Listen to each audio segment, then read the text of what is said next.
everyone. Today we are going to talk about some of the pedagogical principles and guidelines that needs to be in the curriculum.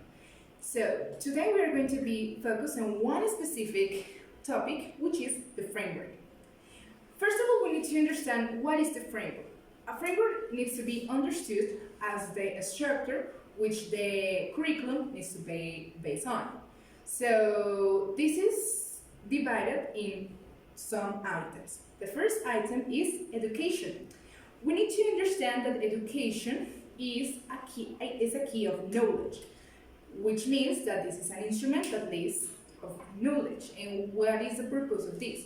This needs to lead to the facilitation of knowledge, which is an important aspect in order to develop our language skills into our students. Also, it is important to understand that it has to lead to the development of the human being, where the human being needs to have an interaction in a social context, which is learned by through experience and knowledge also.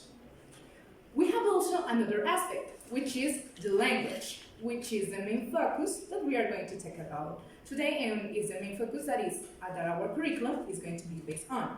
So, it is important to understand that every curriculum needs to have a vision of language.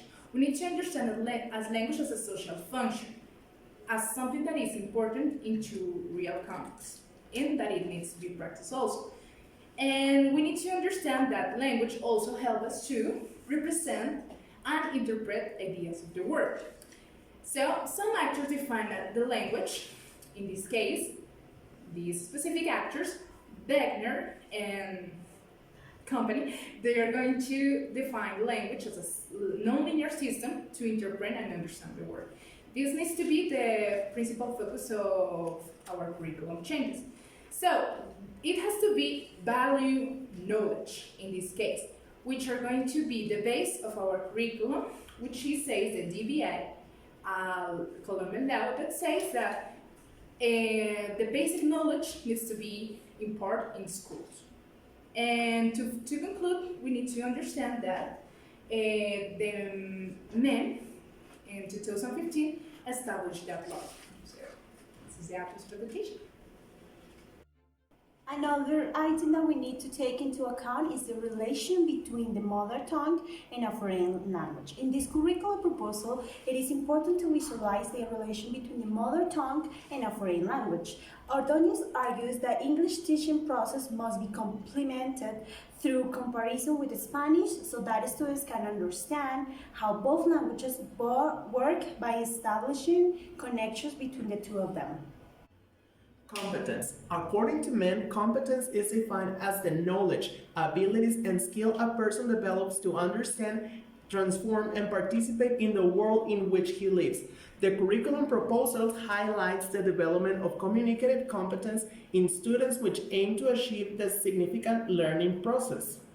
Individuals must know how to be, how to know, and how to do it. Therefore, Colombia Binligüe decided to include the communicative and intercultural competence. By including these competence, the curriculum is attempting not only to cover the need of language for communicative purpose, but to create students' awareness about the curriculum, the impact of acquiring a second language, and help them behave as a global citizens.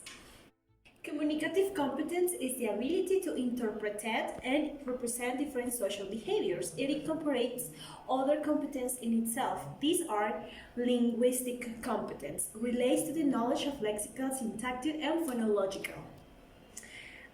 Knowledge, those aspects must be obtained within different social contexts. Developing the social linguistic competence, which refers to the knowledge of social and cultural conditions that are implicit in the use of language. Other competences are the discourse and functional. These competences relate to the knowledge of both of linguistics. Strategic is another competence, is the capacity of using resources to communicate successfully. The other one is cognitive, capacity of integrate new knowledge. The other one, and the last one, is the metacognitive, individual ability to monitoring and self-direct the learning process.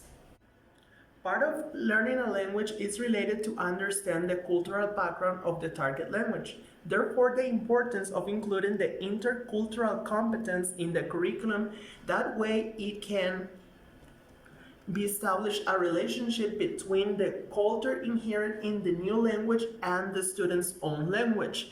Malik defines it as a manner of acquiring knowledge through understanding the values and customs that are part of a society.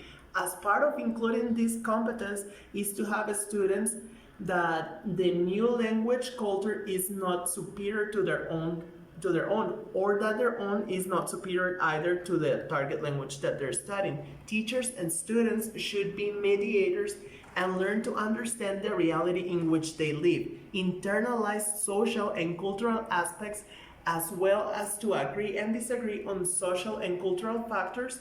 Latin American countries often see English-speaking countries or societies as superiors. It is important that teachers begin to understand the intercultural process so that they can transmit it to students and create tolerance and understanding among cultures and language. Guide language skills. The language abilities are at the core of developing communicative competence, and those are understood in an integrated way and mutually support, prevalent the use of purpose or of authentic communication. This covers competence. This allows students to achieve their communicative purpose in several contexts. And there are three stages. The first stage is the before stage, and the students have a prior knowledge of the communicative context, and this is activated. The activities that we can use as presenting the topic to be discussed, establishing the communicative goals, audience, the characteristics of the type of interaction of community situation, and relevant vocabulary.